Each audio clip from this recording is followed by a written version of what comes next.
ಅಡಿಗೆಯನ್ನು ನೀನು ಒಂದು ಕಾಂಪಿಟಿಷನ್ ಆಗಿ ನೀನು ಮಾಡಿದ್ರೆ ಅದಲ್ಲಿ ರುಚಿ ಬರೋದು ಕಮ್ಮಿ. ಗಿವ್ ಅಪ್ ಮಾಡ್ಲಿಕ್ಕಂತೂ ಆಗುದಿಲ್ಲ. We have to give our best. ನಾವು ನಮ್ಮ ಲಿಮಿಟ್ಸ್ ಅನ್ನು ತುಂಬಾ ಪುಷ್ ಮಾಡ್ತಿದ್ದೆವು ಬೆಳಗ್ಗೆಯಿಂದ. ಎಲ್ಲರೂ ಸಹ ಶಾಕ್ ಅಲ್ಲಿದ್ರು, ನಿಂತು ನಮಗೆ ಚಪ್ಪಾಳೆ ತಟ್ಟಿದ್ದಾರೆ. ಕೈ ರುಚಿ ಅಂತ ಹೇಳುವಂಥದ್ದು ನಮ್ಮ ಭಾರತದಲ್ಲಿರೋದು. ಮಜ್ಜಿಗೆಯನ್ನು ನೀರಿಗೆ ಹಾಕೋದು ಮತ್ತು ನೀರನ್ನು ಮಜ್ಜಿಗೆ ಹಾಕೋದು ಉಂಟಲ್ಲ, ಇದು ನೀವು ದಿಸ್ ಇಸ್ ಕಾಲ್ಡ್ ಕೈ ರುಚಿ. ಇದು ವೆಸ್ಟರ್ನ್ ಕಂಟ್ರೀಸಲ್ಲಿ ಇಲ್ಲ. ಗರಂ ಮಸಾಲ ಅಲ್ಲಿ ಇಲ್ಲ ನಮ್ಮ ಮಾಸ್ಟರ್ ಶೆಫ್ ಅಲ್ಲಿ. ನಾವು ಮಾಡಬೇಕಾದಂಥದ್ದು ನೀವು ಎಕ್ಸ್ಟ್ರಾ ಮಸಾಲ ಆಗಿರಲಿ, ಬಿಸಿಬೇಳೆ ಬಾತ್ ಮಸಾಲ ಆಗಿರಲಿ, ಫ್ರೈಡ್ ರೈಸ್ ಮಸಾಲ ಆಗಿರಲಿ, ಚಾಟ್ ಮಸಾಲ ಆಗಿರಲಿ, ಎಲ್ಲವನ್ನೂ ನಾವು ತಯಾರು ಮಾಡುವಂಥದ್ದು ಫ್ರಮ್ ಸ್ಕ್ರ್ಯಾಚ್. आई हो मेरी जिंदगी में तुम बहार बनके. I'm sure you would have enjoyed it. See it again, enjoy it.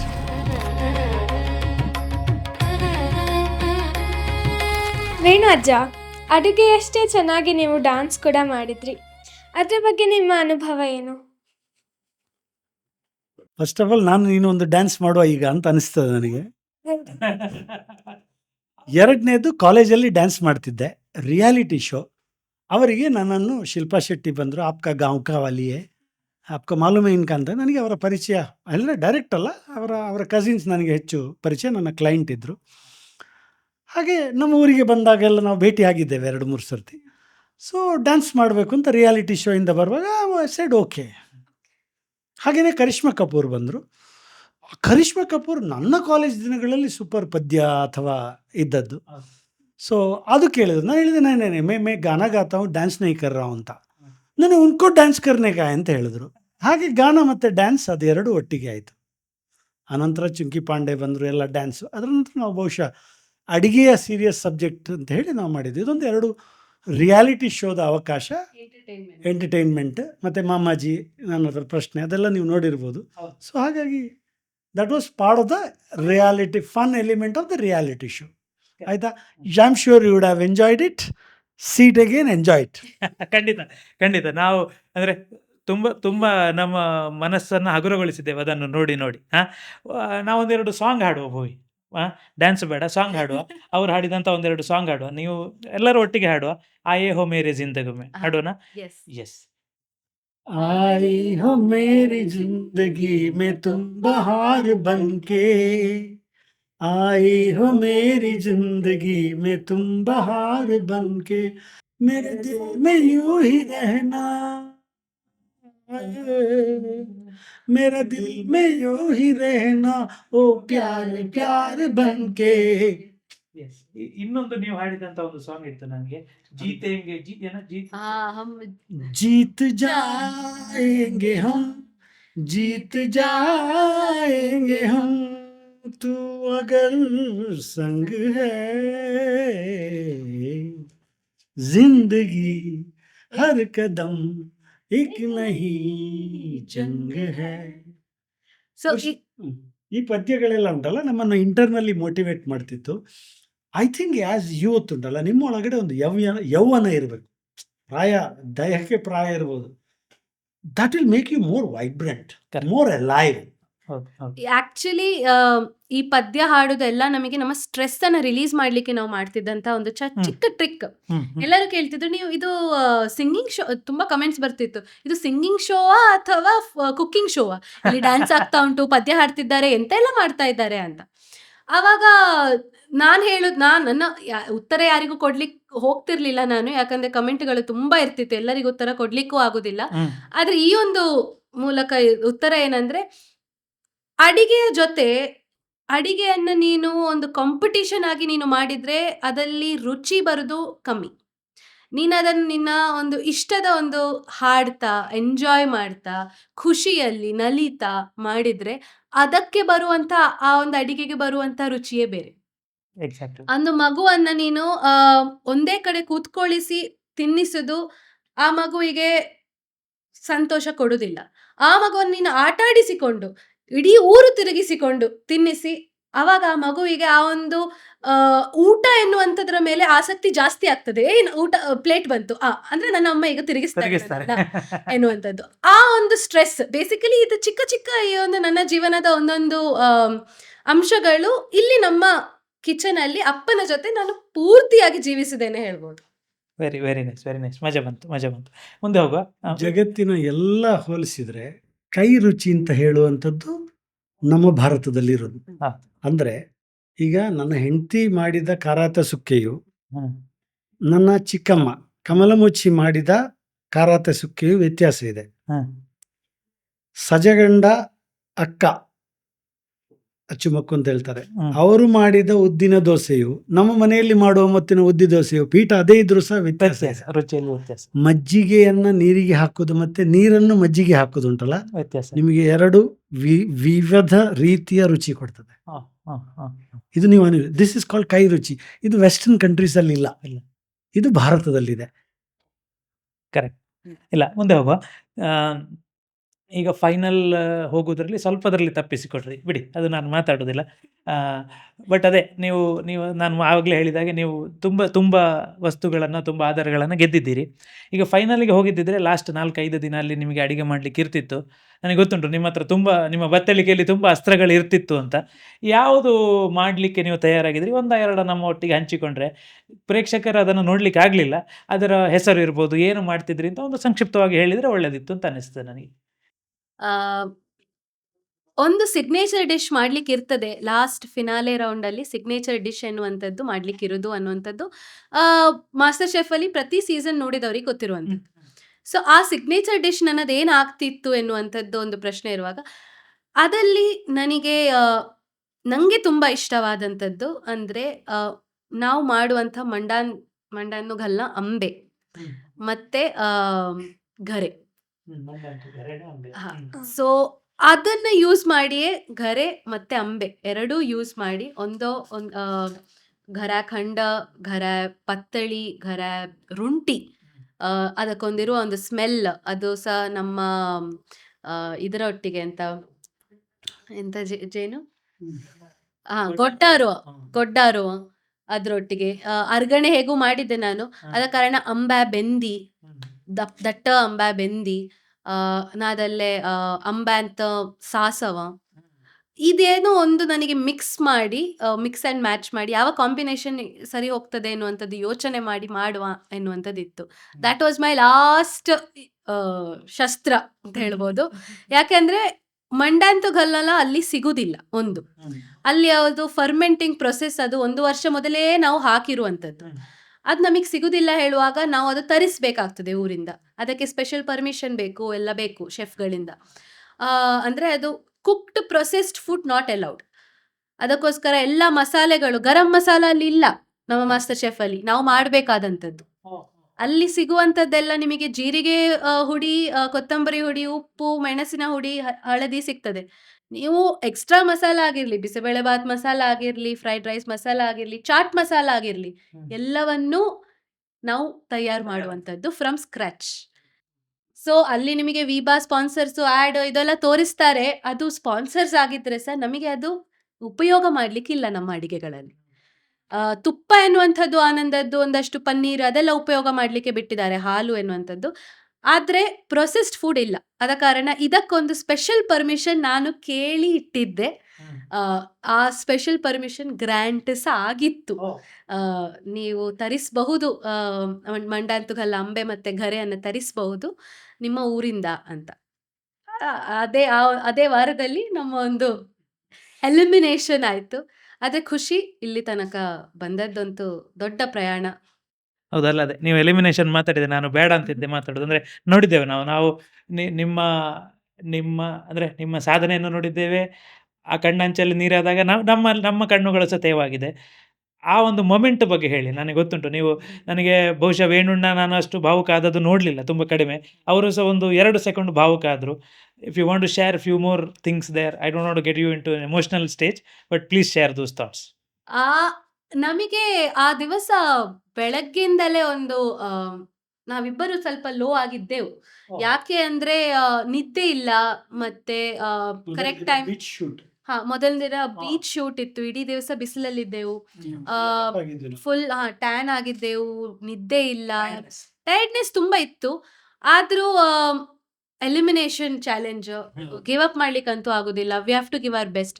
ನಾವು ನಮ್ಮ ಲಿಮಿಟ್ಸ್ ಅನ್ನು ತುಂಬಾ ಪುಷ್ ಮಾಡ್ತಿದ್ದೆವು ಬೆಳಗ್ಗಿಂದ. Trying to be more alive and there coffee ಜಾಸ್ತಿ ಕುಡಿತಿದ್ದೆವು. ಬ್ಲ್ಯಾಕ್ ಕಾಫಿ ಕುಡಿದ್ದೆ ನಾನು ಆ ದಿವಸ. ನಾನು ಬ್ಲ್ಯಾಕ್ ಕಾಫಿ ಯೂಶಲಿ ಕುಡಿಯೋದಿಲ್ಲ, but to stay up awake 2 glasses of black coffee back to back ಕುಡಿದೆ. ಅಪ್ಪ ಸಹ ಚಹಾ ಕಾಫಿ ಅಂತ ಎಂಗೇಜ್ ಆಗಿ ನಾವು ಬಂದೆವು. ಆ ದಿವಸ ಲೋ ಇತ್ತು ಗೊತ್ತಿತ್ತು ನಮಗೆ. ಆದರೆ when we new we were finishing ಸ್ಟೇಜಲ್ಲಿ ಲಾಸ್ಟಿಗೆ ಇರುವಾಗ ಚಾಕ್ಲೇಟ್ ಅಂತ ಒಂದು ಚಾಲೆಂಜ್ ಬರುವಾಗ ಇಬ್ಬರಿಗೂ ಅದರಲ್ಲಿ ಅನುಭವ ಸ್ವಲ್ಪ ಕಮ್ಮಿ. ನನಗೆ ತಿಂದು ಗೊತ್ತು, ಕೆಲವೊಂದು ಮಾಡಿ ಗೊತ್ತು, ಅಪ್ಪನಿಗೆ ಮಾಡಿ ಸಹ ಗೊತ್ತಿಲ್ಲ, ತಿಂದು ಗೊತ್ತಿಲ್ಲ. ಸೊ ಫ್ಲೇವರ್ ಪ್ರೊಫೈಲ್ ಪರಿಚಯ ಇಲ್ಲದವರಿಗೆ ಮಾಡಲಿಕ್ಕೆ ತುಂಬಾ ಕಷ್ಟ ಇರುವಂಥ ಚಾಲೆಂಜ್ ಅದು. ಆದ್ರೂ ನಾವು ನಮ್ಮ ಇಡೀ ಚಾಲೆಂಜ್ ಮುಗಿಸಿದ್ದೇವೆ. ಸಮಯ ಕಮ್ಮಿ ಇತ್ತು. ಒಂದು ಮೇನ್ ಎಲಿಮೆಂಟ್ ಅದರ ಮೇಲೆ ಇಡ್ಲಿಕ್ಕೆ ಆಗ್ಲಿಲ್ಲ. ಅಷ್ಟೆಲ್ಲ ಗೊತ್ತಿದ್ದ ನಂತರ ಅಪ್ಪ ಮತ್ತೆ ನಮ್ಮ ಇಬ್ಬರಿಗೂ ಗೊತ್ತಿತ್ತು ಇವತ್ತು ನಮ್ಮ ಕೊನೆ ದಿನ ಈ ಕಿಚನ್ ಅಲ್ಲಿ ಅಂತ. ನಾನ್ ಸ್ವಲ್ಪ ಇಮೋಷನಲ್ ಆದೆ ಅವಾಗ. ಇಷ್ಟು ಹತ್ತಿರ ಬಂದು ಇಷ್ಟು ಇದಾಯ್ತಲ್ಲ ಅಂತ. ಅಂದ್ರೆ ಬ್ಲ್ಯಾಂಕ್ ಆದೆ ನಾನು ಲಾಸ್ಟ್ ಒಂದು 10 ಸೆಕೆಂಡ್ ಅಲ್ಲಿ. ಎಂತ ಬಾಕಿ ಉಂಟು, ಎಂತ ಇಡ್ಲಿಲ್ಲ, ನಮ್ಮ ಹತ್ರ ರೆಸಿಪಿ ಇಲ್ಲ, ಫೋಟೋ ಇಲ್ಲ, ಇದು ಹೇಗೆ ಇನ್ನು ಕಂಪ್ಲೀಟ್ ಮಾಡೋದೇನು ಅಂತದ್ದು. ಆ ರಶ್ ಅಲ್ಲಿ ಏನು ಬ್ಲ್ಯಾಂಕ್ ಆಗುವಾಗ ಅಪ್ಪ ಹೇಳಿದ್ರು, ರಣ್ಣಕ್ಕ ತು ರಣ್ಣಕ್ಕ ರಡಾನಾ ತು ರಣ್ಣಯ್ಯೆ ದಲ್ಲ ಅತ್ತ ಮಿಕ್ಕ ಕಾಯ್ ಕರಾದೆ ನಮ್ಮಿ ಬೆಸ್ಟ್ ದಿಲ್ಲ ಅನ್ಸ ನೀ ಕಷ್ಟ ಕರಪ್ಪ ಅಜ್ಜಿ ಬರ್ತಿ ಕರ ದೈನಡ ಅಂತ. ಹೌದು, ಅದ್ ಸಹ ಹೌದು. ಆದಸ ಎಲ್ಲೋ ಒಂದು ಸ್ವಲ್ಪ ಚಾಕ್ಲೇಟ್ ನಾಲೆಜ್ ಇದ್ದಿದ್ರೆ, ಅಥವಾ ಸ್ವಲ್ಪ ಇನ್ನೂ ಕ್ವಿಕ್ ಆಗಿ ಅಪ್ಪ ಮತ್ತೆ ನಾನು ನಮ್ಮ ಎನರ್ಜಿ ಇದ್ದಿದ್ರೆ, may be we could have push this through ಅಂತ ಎನ್ನುವಂತಹ ಒಂದು ಥಾಟ್ ಇನ್ನು ನನ್ನಿಂದ ಅದು ಜೀರ್ಣ ಮಾಡ್ಲಿಕ್ಕೆ ಆಗ್ತಿರ್ಲಿಲ್ಲ. ಒಂದು ಚಿಕ್ಕ ಬ್ರೇಕ್ ಕೊಟ್ರು, 5 ನಿಮಿಷದ್ದು ವಾಶ್ರೂಮ್ ಬ್ರೇಕ್. ಆ ವಾಶ್ರೂಮ್ ಬ್ರೇಕಲ್ಲಿ ಹೋಗಿ ನಾನು ಸ್ವಲ್ಪ ಚೇರಪ್ ಆಗಿ ವಾಪಸ್ ಬರುವಾಗ ಅಪ್ಪ ಸಹ ಚೇರಪ್ ಆಗಿ ವಾಶ್ರೂಮ್ ಹೋಗಿ ಬಂದ ನಂತರ ಗೊತ್ತಿತ್ತು ನಮ್ಗೀಗ we have to do the walk with our dish. ಆ ವಾಕ್ ಮಾಡುವಾಗ ಅಪ್ಪ ಪುನಃ ಹೇಳಿದ್ರು, ರಡಾನಾ ಉಡಾಸ್ದರ್ಗಣ ಅಮ್ಮಿ ರಡಾನಾ ಅಂತ. ಆಯ್ತು ರಣ್ಣ ಹಾವ ಓಕೆ ಫೈನ್ ಅಂತೆಲ್ಲ ಐ ಎಂಬ್ರೇಸ್ ಮೈ ಸೆಲ್ಫ್. ಅಲ್ಲಿ ಹೋದೆ, ಅಲ್ಲಿ ಹೋಗಿ ನಾನು ಹೇಳಿದೆ chef sorry couldn't finish the dish ಅಂತ. ಆಗ ಅಪ್ಪ ಮಾತಾಡಿದ್ರು. ಆಯ್ತು ಅಪ್ಪ ಫಸ್ಟ್ ಹೇಳಿದ್ದೆ ಸ್ವಲ್ಪ ಎಮೋಷನಲ್ ಆಗಿ ಹೇಳಿದ್ರು, I couldn't deliver 20% today from my side ಅಂತ. ಆವಾಗ ನನ್ನಲ್ಲಿ ಅವರು ಕಂಟ್ರೋಲ್ ಮಾಡಿಟ್ಟ ನನ್ನ ರಣ್ಣಕ್ಕ ನಿಲ್ಲಿಲ್ಲ, ಮತ್ತೆ ಅಳು ಬರ್ತಾ ಹೋಯ್ತು. ಅಂದ್ರೆ ಎಟ್ ದ್ಯಾಟ್ ಪಾಯಿಂಟ್ ಆಫ್ ಟೈಮ್ ನನಗೆ ಅನಿಸಿದೇನೆಂದ್ರೆ 80-20% ಕಿಂತ ಜಾಸ್ತಿ ನಾವಿಲ್ಲಿ ಕಂಪ್ಲೀಟ್ ಆಗಿ ನಮ್ಮ 100% ಕೊಟ್ಟಿದ್ದೇವೆ. ಅವರು 20 ಕೊಟ್ಟಿದಾರಾ, 10 ಕೊಟ್ಟಿದಾರಾ, 50ಯಾ 80ಯಾ ಡಸಂಟ್ ಮ್ಯಾಟರ್. ನಮ್ಮ 100% ನಾವು ಆ ದಿವಸ ಫಸ್ಟ್ ಡೇ ಇಂದ ಹೊರಗೆ ಬಂದ ಆ ದಿವಸದ ತನಕ ನಮ್ಮ ಬೆಸ್ಟ್ ಕೊಟ್ಟಿದ್ದೇವೆ. ಅದರ ಒಂದು ಖುಷಿ ಸಹ ಇತ್ತು. So I controlled my tears, gathered upon my thoughts, and I was like, why am I crying? I should be grateful. ನನಗೆ ಈ ಒಂದು ಅಪಾರ್ಚುನಿಟಿ ಸಿಕ್ಕಿತ್ತು. ನಮ್ಮ ಸಮಾಜದ ಹೆಸರು ಬಂತು, ನಮ್ಮ ಖಾದ್ಯಗಳು ಬಂತು. ನನ್ನ ಒಂದು ಅಡಿಗೆ ಶೆಫ್ ವಿಕಾಸ್ ಅವರ ನ್ಯೂಯಾರ್ಕಲ್ಲಿರುವ ರೆಸ್ಟೋರೆಂಟಲ್ಲಿ ಇಡ್ತಾರೆ ಕೈತುತ್ತು ಎನ್ನುವಂಥದ್ದಿತ್ತು. ಅದೆಲ್ಲ ಯೋಚನೆ ಮಾಡುವಾಗ ನಮ್ಮ ಹತ್ರ ಇಲ್ಲಿ ಹ್ಯಾಪಿ ಮೆಮೊರೀಸೇ ಜಾಸ್ತಿ ಇರೋದು, no space for tears. And immediately ಅದಕ್ಕೆ ಆ್ಯಡ್ ಆನ್ ಆಗಲಿಕ್ಕೆಯ ಎಲ್ಲರೂ ಇಮೋಷ್ನಲ್ ಆದರು. It was a moment where we felt we won. ಯಾಕೆ ಅಂದರೆ ಕ್ಯಾಮರಾದ ಹಿಂದೆ ನಿಂತ ಕ್ಯಾಮರಾಮೆನ್ಸ್ ನಿಂತರು ನಮಗೋಸ್ಕರ. ಯಾರಿಗೂ ಇಲ್ಲಿವರೆಗೆ ಯಾರಿಗೂ ಸ್ಟ್ಯಾಂಡಿಂಗ್ ಓವೇಷನ್ ಸಿಕ್ಕಿರಲಿಲ್ಲ. ನಾವು ನೋಡಿದ ಪ್ರಕಾರ ಎಲಿಮಿನೇಷನ್ ದಿವಸಗಳಲ್ಲಿ ನಮಗೆ ಆ ಒಂದು ಸ್ಟ್ಯಾಂಡಿಂಗ್ ಓವೇಷನ್ ಸಿಗುವಾಗ ಒಂಥರ ಹೃದಯ ಭಾರ ಆಗ್ತಾ ಹೋಯಿತು. ಆ ಕಣ್ಣೀರು ನಾವು ಸೋತ್ವಿ ಎನ್ನುವ ಕಣ್ಣೀರಾಗಿರ್ಲಿಲ್ಲ. ಆ ಕಣ್ಣೀರು ಒಂಥರ ಇದು ಗೆದ್ದೆವು ನಾವು ಒಂಥರ ಒಂದು ಗೆದ್ದ ಒಂದು ಕಣ್ಣೀರೇ ಆಗಿತ್ತು. ಯಾಕಂದ್ರೆ ಕಂಟೆಸ್ಟೆಂಟ್ಸ್ನವರು ನಮ್ಮನ್ನ ಕಳಿಸಿಕೊಡ್ಲಿಕ್ಕೆ ಹಿಂದೆ ಮುಂದೆ ನೋಡ್ತಿದ್ರು, ಇದು ಹೇಗಾಯ್ತು ಅಂತ. 3 ಶೆಫ್ಗಳಲ್ಲಿ ಕಣ್ಣೀರಿತ್ತು, ಇದು ಹೇಗಾಯ್ತು ಅಂತ. ಇಡೀ ಸೆಟ್, ಸ್ಪಾಟ್ ದಾದ, ಮೇಕಪ್ ಆರ್ಟಿಸ್ಟ್, ನಮ್ಮ ಹೇರ್ ಡ್ರೆಸ್ಸರ್ಸ್, ಫುಡ್ ಟೀಮ್ ಎಲ್ಲರೂ ಸಹ ಶಾಕ್ ಅಲ್ಲಿದ್ರು. ನಿಂತು ನಮಗೆ ಚಪ್ಪಾಳೆ ತಟ್ಟಿದ್ದಾರೆ ನಮ್ಮ ಆ ಜರ್ನಿಗೆ. ಅದರಿಂದ ಶೆಫ್ ರಣವೀರ್ ಸಹ ಹೇಳಿದ್ರು, keep your head high and walk, because you have given it all and left it all. ಏನೂ ಇಲ್ಲ ನಿಮ್ಮ ಬ್ಯಾಗೇಜ್, ಇದು ನೀವು ಸೋತ್ರಿ ಅಂತಲ್ಲ ನೀವು ಹೋಗ್ತಿರೋದಿಲ್ಲಿ. So keep your head high and go ಅಂತ. I think that was the biggest win. ನಗ್ತಾ ಬಂದಿದ್ದೀರಿ, ನಗ್ತಾ ಹೋಗ್ತಾ ಇದ್ದೀರಿ, ಅದುವೇ ನಿಮ್ಮ ದೊಡ್ಡ ಒಂದು ಸಾಧನೆ ಇಲ್ಲಿ ಅಂತ. And that was our win. Exactly. ನನಗನ್ಸಿದ ನಮ್ಮ ಇನ್ನೊಂದು ವಿನ್ ಹೇಳಿದ್ರೆ, ನಮ್ಮ ಸೊಲುಮೀರಿಯ ಬೆಂದಿ, ನಮ್ಮ ಲೋಣ ಮೀರಿ, ಇವಳು ಮಾಡಿದ ಚಟ್ನಿ ಪಾಪ್ಕಾರ್ನಿಗೆ ಹಾಕಿದ ಚಟ್ನಿ ಹ. ಎಷ್ಟೋ ಕಡೆ ಯೂಸ್ ಆಗಿದೆ. ಪೂನಾದಲ್ಲಿ ಯಾರೊಬ್ರು ಯೂಸ್ ಮಾಡಿದ್ದಾರೆ, ಇವಳನ್ನ ಟ್ಯಾಗ್ ಮಾಡಿದ್ದಾರೆ. ಹ್ಮ್. ಲೋಣಮೀರಿ ಕೇಳಿದ್ದಾರೆ, ಸೊಲುಮಿರಿಯ ಬಿಂದಿ ಹೇಗೆ ಅಂತ ಕೇಳಿದ್ದಾರೆ. ಸೊ ನಮ್ಮ ಈ ರೆಸಿಪಿಗಳನ್ನು ತುಂಬ ಜನ ಫಾಲೋ ಮಾಡ್ತಾರೆ. ಇನ್ನೊಂದು, ನಾವು ಸೋತಾಗ ಅಥವಾ ನಾವು ಸೋತದ್ದು ಒಂದು ವಾರ ಮೊದಲೇ ನಮಗೆ ಗೊತ್ತಿದೆ. ಹೌದು ಹೌದು. ಬಟ್ ಅದು ಟೆಲಿಕಾಸ್ಟ್ ಆದ ದಿವಸ ಸುಮಾರು ಜನ ಕೂಗಿದ್ದಾರೆ. ಅದರ ವಿಡಿಯೋಗಳು ನಿಮಗೆ ಸೋಷಿಯಲ್ ಮೀಡಿಯಾದಲ್ಲಿ ನೋಡಿದ್ದೇನೆ, ನಾನು ನೋಡಿದ್ದೇನೆ, ಕೆಲವು ನೋಡಿದ್ದೇನೆ. ಹಾಗಾಗಿ ನನ್ನ ಪ್ರಕಾರ ಇದು ಒಂದು ಇನ್ಸ್ಪಿರೇಷನ್ ಆಗಿರಬೇಕು. ನಮ್ಮ ಕರಾಡ ಸಮುದಾಯಕ್ಕೆ ಮಾತ್ರ ಅಲ್ಲ, ಒಂದು ಯಂಗ್ ಭುವಿ ಅಂತವಳಿಗೆ ಬಹುಶಃ ಅವರವರ ಮನೆಗಳಲ್ಲಿ ಪ್ಲೇಟಿಂಗ್ ಸ್ಟಾರ್ಟ್ ಆದನ್ನು ನನಗೆ ಫೋಟೋ ಕಳಿಸಿದ್ದಾರೆ ಸಣ್ಣ ಮಕ್ಕಳು. ಹೌದು ಹೌದು. ಅವನಿ ಮಾಡಿರುವ ಪ್ಲೇಟಿಂಗನ್ನು ಒಂದು ಸಾಸ್ ಹಾಕ್ಕೊಂಡು ಮುಖದ ಹಾಗೆ ಒಂದು ಗೀಟ್ ಹಾಕ್ಕೊಂಡು ಹಾ. ಇದು ಹಾಕ್ಕೊಂಡು ಫೋಟೋ ಕಳಿಸಿದ ಮನೆಯವರಿದ್ದಾರೆ ನನಗೆ. ಎಲ್ಲೂ ನನ್ನ ಕ್ಲಾಸ್ಮೇಟ್ಸ್ ಇದ್ದಾರೆ, ಬಾಂಬೆ, ಡೆಲ್ಲಿ. ಏರ್ಪೋರ್ಟಿಗೆ ಹೋಗುವಾಗ ನಮ್ಮನ್ನು ಸುತ್ತು ಸೆಲ್ಫಿ ತಗೊಳ್ಳೋದು, ಹ. ರಿಲಯನ್ಸ್ ಮಾಲಿಗೆ ಹೋದಾಗ ಸೆಲ್ಫಿ ತಗೊಳ್ಳೋದು, ಗೋವಾದಲ್ಲಿ ಹೋಗಿದ್ದೆ ನಾನು, ಗೋವಾದಲ್ಲಿ ಹೋದಾಗ ನನ್ನೊಟ್ಟಿಗೆ ಸೆಲ್ಫಿ ತಗೊಳ್ಳೋದು. ನಾನೊಬ್ಬನೇ ಹೋಗಿದ್ದೆ, ಯಾಕೆಂದರೆ ಅವನಿ ಬೆಂಗಳೂರಲ್ಲಿ, ನಾನು ನನ್ನ ಬಿಸ್ನೆಸ್ ಪ್ರಯುಕ್ತ. ಇಲ್ಲ ನನಗೆ ಸಹ ನಾನು ಸನ್ಮಾನಗಳಿಗೆ ಕರಿತಾ ಇದ್ದಾರೆ, ನಾನು ಕಲಿತ ಎಲೋಷಿಯಸ್ಸಲ್ಲಿ ಕರಿತಾ ಇದ್ದಾರೆ, ನನ್ನ ಜರ್ನಲಿಸ್ಟ್ ಯೂನಿವರ್ಸಿಟಿಯಲ್ಲಿ ಕರಿತಾ ಇದ್ದಾರೆ, ನನ್ನ ಕ್ಲೈಂಟ್ ಮೂಳಿ ಅಲ್ಲಿ ಕರೀತಾ ಇದ್ದಾರೆ, ಎಲ್ಲರೂ ಕರೀತಾರೆ, ಬೆಂಗಳೂರಿನಲ್ಲಿ ಕರೀತಾರೆ, ಇಂಟರ್ವ್ಯೂಗೆ ಕರೀತಾರೆ. ಅದೇ ಗೆಲುವು. ಅದೇ ಒಂದು ಖುಷಿ ಕೊಡುವ ಸಂದರ್ಭ. ಸೊ ಒಂದು ಅದು ಖುಷಿ ಆಯಿತು. ಒಂದು ಈ ಮಕ್ಕಳು 10 ನಮ್ಮನ್ನೊಂದು ಅವರಿಗೆ ಭಾವನಾತ್ಮಕ ಆದದ್ದು ಒಂದು ಖುಷಿಯಾದ ವಿಷಯ. ನಂಗೆ ಆಕ್ಚುಲಿ ಬೇಜಾರಾದ ವಿಷಯ ಅದು. ಅದು ಒಂದು ಅಲ್ಲ, ಖುಷಿ ಕೊಟ್ಟ ಹೇಳಿದ್ರೆ ಒಂದು ರಿಲೇಟ್ ಮಾಡುವ ಖುಷಿ. ಸಮಾಧಾನ. ಹೌದು. ಮೂರನೇದು, ನಮ್ಮ ಡಿಶ್ಗಳು ಬೇರೆ ಕಡೆ, ಈಗ ಉದಾಹರಣೆಗೆ ನಮ್ಮ ಗಂಟಿ ಸುಕ್ಕೆ ಹ. ಬಹುಶಃ ನಮ್ಮಲ್ಲೇ ಕೆಲವರಿಗೆ ಗೊತ್ತಿಲ್ಲ. ಗೊತ್ತಿರ್ಲಿಕ್ಕಿಲ್ಲ. ಗಂಟಿ ಸುಕ್ಕೆ ಪಂಜಾಬಲ್ಲಿ ಆಗ್ತಾ ಉಂಟೀಗ. ಯಾಕೆಂದ್ರೆ ಪತ್ರೊಡೆ ಹೊಸತಲ್ಲ, ಪತ್ರೊಡೆ ಅಹಮದಾಬಾದಲ್ಲಿ ಈಗ ಸಿಗ್ತದೆ, ರೆಡಿಮೇಡ್ ಆಗಿ ಸಿಗ್ತದೆ. ಹ, ಹ. ನಮಗಿಂತ ಒಳ್ಳೆ ಪತ್ರೊಡೆಗಳು ಯಾವುದು ಪ್ಯಾಕ್ಡ್ ಫುಡ್ ಆಗಿ ಬರುತ್ತೆ. ಹ್ಮ್. ಗೊತ್ತಿಲ್ಲ, ನೀವು ನಮ್ಮೂರಿಗೆ ಬಂದಿಲ್ಲ ಅಷ್ಟೇ. Hmm. See have seen this. Hmm. Hmm. So ಇಂಥದ್ದೆಲ್ಲ ವಿಚಾರಗಳ ಜೊತೆಗೆ ಇಂಥ ಒಂದು ಭಾವನಾತ್ಮಕವಾಗಿ ನಮ್ಮನ್ನು ಅಂಟಿಕೊಂಡ ಈ ಜಗತ್ತಿನ ಜನ, ಕರಾಡದ ನಮ್ಮವರು, 4 ಅದು ವರ್ಷದ ಮಕ್ಕಳಿಂದ 90 ವರ್ಷದ ತನಕದ ಹ. ಜನಗಳು, ಜನಗಳು ಆ ಕೊಟ್ಟ ಪ್ರೀತಿ ಅವರ ಕಣ್ಣುಗಳಲ್ಲಿರುವ ಒಂದು ವಿಷಯ ಉಂಟಲ್ಲ, ಇವತ್ತು ನನಗೆ ಅದೊಂದು ಪ್ರೌಡ್ ಫೀಲ್ ಇದೆ. ಹ್ಮ್. ಬಹುಶಃ ಅದು ನನಗೆ ಬರಲಿಕ್ಕೆ ಕಾರಣ ಅವನಿಯ ಡ್ರೀಮ್ ನನ್ನ ಜೊತೆ ಅವಳು ಅಥವಾ ನಾನು ಅವಳ ಜೊತೆಗೆ ಜೋಡಿಯಾಗಿ ಅಂಟಿಕೊಂಡದ್ದು ಅಂತ ನನ್ನ ಅನಿಸಿಕೆ. ಬಟ್ ಕರಾಡ ಸಾಧ್ಯ ಆದರೆ ಕರಾಡ ಮಹಿಳಾ ಮಂಡಳಿಯವರು ನಮ್ಮ ಕರಾಡರದ್ದೇ ಒಂದು ಅಡಿಗೆಯ ಇದೆ, ಸೋಚ್ ಸೂರತ್ ಸ್ವಾದ್, ಹ. ಇಂಥ ಒಂದು ಕಾಂಪಿಟೇಷನ್ನ ಮನೆತನಗಳ ಹಿನ್ನೆಲೆಯಲ್ಲಿ ಇಟ್ಕೊಂಡ್ರೆ ಅದಕ್ಕೆ ಏನು ಮಾಡಬೇಕು, ವರ್ಷಕ್ಕೊಮ್ಮೆ ಇಂಥದ್ದೆಲ್ಲ ಇಟ್ಟರೆ ಸ್ಪರ್ಧೆ. ಬಹುಶಃ ಅಡಿಗೆ ಮನೆ ಕೇವಲ ಪ್ರಾಯದ ಅಮ್ಮಂದಿರಿಗೆ ಮಾತ್ರ ಅಲ್ಲ, ಯುವಕರು ಸಹ ಒಳಗೆ ಕರೆದು ಮಜಾ ಮಾಡಿಕೊಂಡು ಎಂಜಾಯ್ ಮಾಡ್ಕೊಂಡು ಮಾಡ್ಬೋದು ಹೇಳುವ ಅನಿಸಿಕೆಯಲ್ಲಿ ಇದೊಂದು ಕಾರ್ಯಕ್ರಮ ಮುಂದೆ ಹೋಗಲಿ ಅಂತ ಅನಿಸಿಕೆ. ಹೇಗೆ ಅಂದ್ರೆ, ಈಗ ಉಪ್ಪಂಗಳ ಇಸ್ ಬೆಸ್ಟ್ ಫಾರ್ ಮೀರಿಯೋ, ಹ್ಮ್. ಬೆಸ್ಟ್ ಮೀರಿಯೋಂ ಕರ್ರಿ ಉಪ್ಪಂಗಳನ್ನು ಅಂತ ಒಂದಾದ್ರೆ, ಸಜಂಗದ್ದೇನು ಮೋರ್ ಆರ್ ಸಿಗ್ನೇಚರ್ ಡಿಶ್ ಒಂದು. ಗೊತ್ತಾಯ್ತು ಗೊತ್ತಾಯ್ತು. ಹಾಗೆ ಒಂದು ಕಾಂಪಿಟೇಷನ್ ಮಾಡಿ ಪ್ರತಿ ಮನೆತನಕ್ಕೆ, ಹ್ಮ್. ಪ್ರತಿ ಮನೆ ಹಾಗೆ ಒಂದು ಕಾಂಪಿಟೇಷನ್ ಮಾಡಿದ್ರೆ ಪ್ರತಿ ಮನೆಗೆ ಒಂದು ಅವಾರ್ಡ್ ಅಂತ, ವರ್ಷಕ್ಕೆ ಒಂದು ಅವಾರ್ಡ್ ಪ್ರತಿ ಮನೆತನಕ್ಕೆ. ಹ್ಮ್.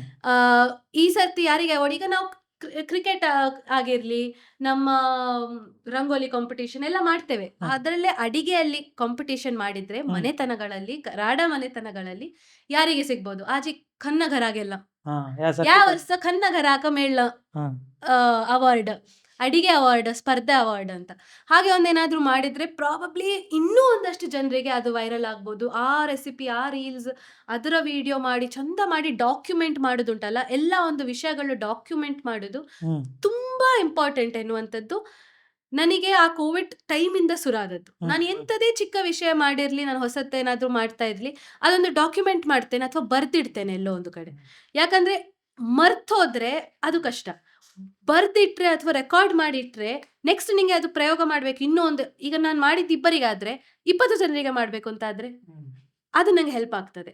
ಅದೊಂದು ನಾನು ಕಲ್ತಿರೋದು. ಅಂಡ್ ನನ್ನ ಮದುವೆ ಆದ ಗಂಡ ಸಿನಿಮಾಟೋಗ್ರಾಫರ್ ಆಗಿರುವ ಕಾರಣ, ಪ್ರಣವ್ ಭಟ್ ಕುತ್ಕುಳಿ, ನನಗೆ ಅದು ಇನ್ನೂ ಈಸಿ ಆಯಿತು. ಯಾಕಂದ್ರೆ ಎಲ್ಲ ಡಾಕ್ಯುಮೆಂಟ್ ಮಾಡ್ಲಿಕ್ಕಿದ್ದಾನೆ, ಎಲ್ಲ ಮಾಡ್ತಾರೆ, ಎಲ್ಲ ನಾನು ಅಡಿಗೆ ಮಾತ್ರ ಮಾಡಿದ್ರೆ ಆಯ್ತು, ಮತ್ತೆಲ್ಲ ರೆಕಾರ್ಡ್ ಮಾಡಿ ಎಡಿಟ್ ಮಾಡಿ ಕೊಡ್ತಾನೆ. ಅದಕ್ಕೊಂದು ಸಾಥಾಯ್ತು ಕರೆಕ್ಟಾಗಿ.